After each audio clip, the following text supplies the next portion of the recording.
Blessings to you today.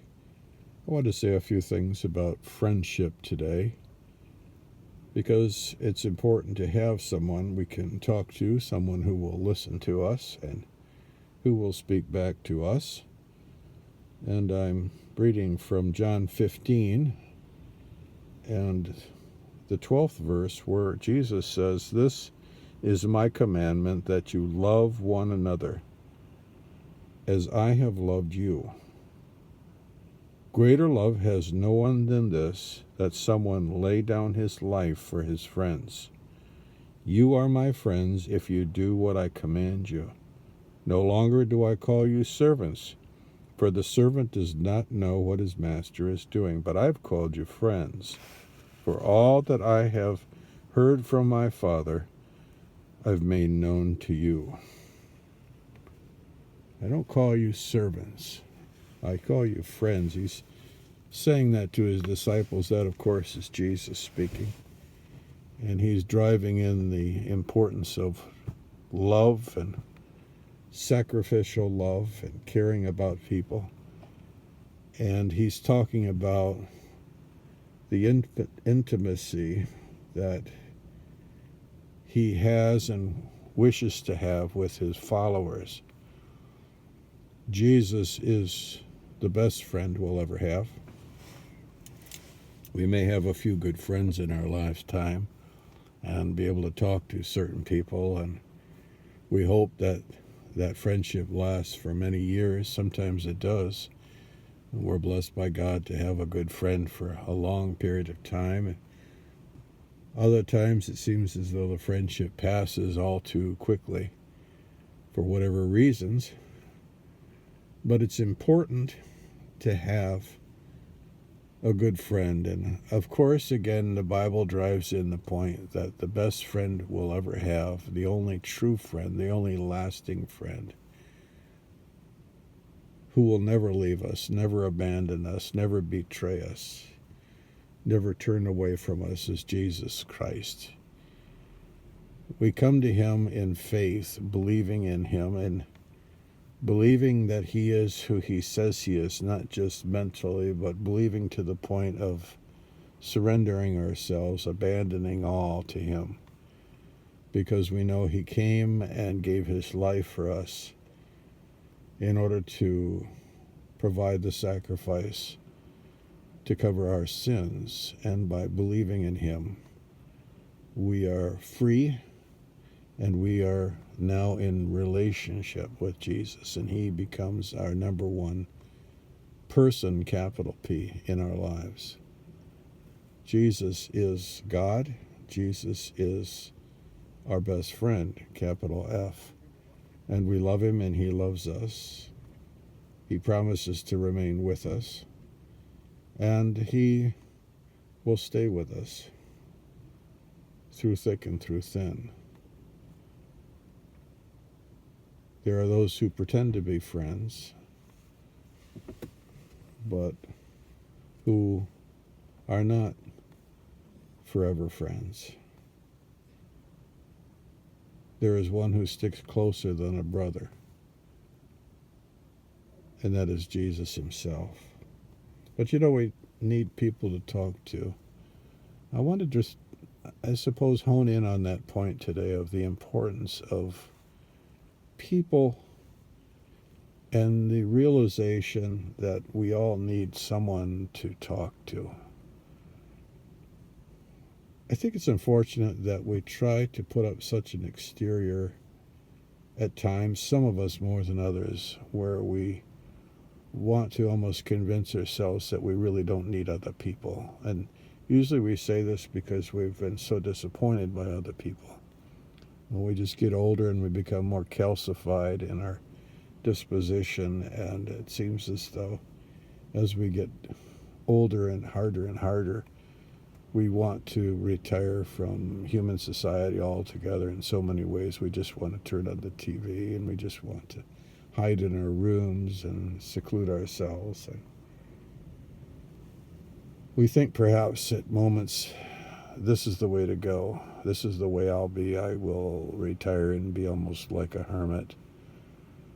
And be left to my own imaginings. We're not created this way. I just have news for us all. We're not this way. We are social beings by nature. We need people. Why is it so hard for us to say we need people? We want to think of ourselves as being, again, so independent, so able to stand on our own, but we need people. We need God. We need Jesus Christ to be there for us. And He is. And we need people, human beings. Why don't we just admit that to ourselves? We need to talk to people. And we need to be heard.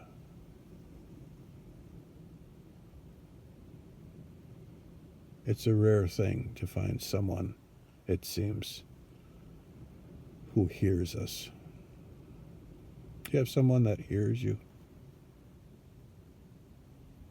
You know what I mean by that, right? That's when you're talking and you understand that they understand.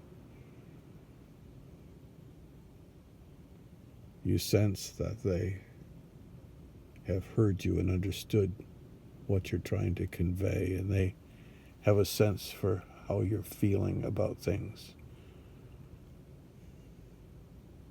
It's an awful thing when you talk to someone and you see their eyes flitting from the left to the right, and you could tell they're just enduring the moment until you're done. Or you just get this sense they don't really care. Really don't care. Really don't care.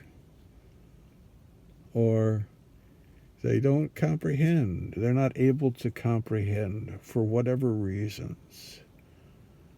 And you say to yourself, well, they should be able to comprehend. Well, the truth is, they can't always comprehend. People are who they are. That's not an excuse. That's not a profound explanation of things. It's the statement of affairs. Just as though a person who is 4'11" is not able to reach up and dunk the basketball in the net.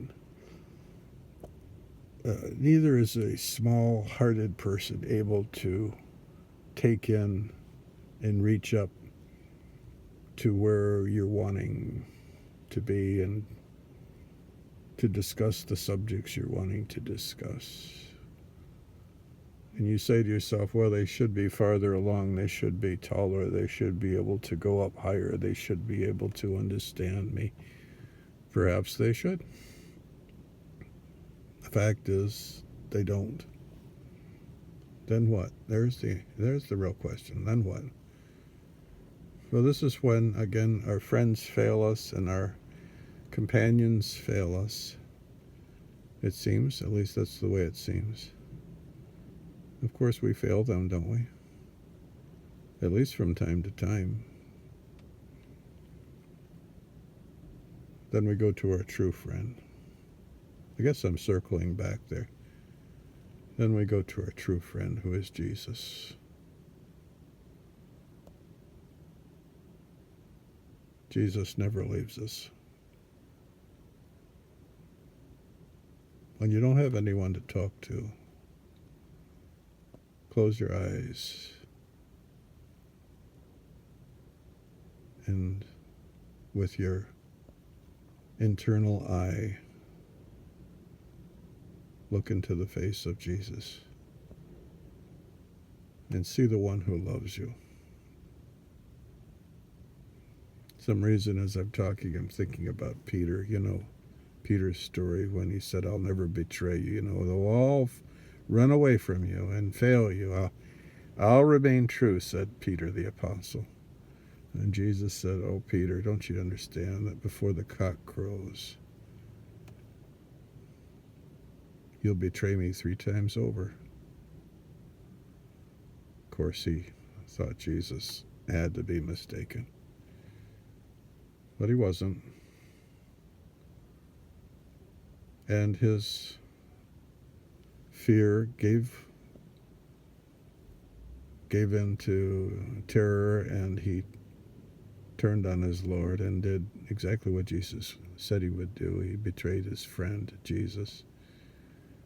And Jesus looked over with a burning glaze into Peter's face and into his eyes.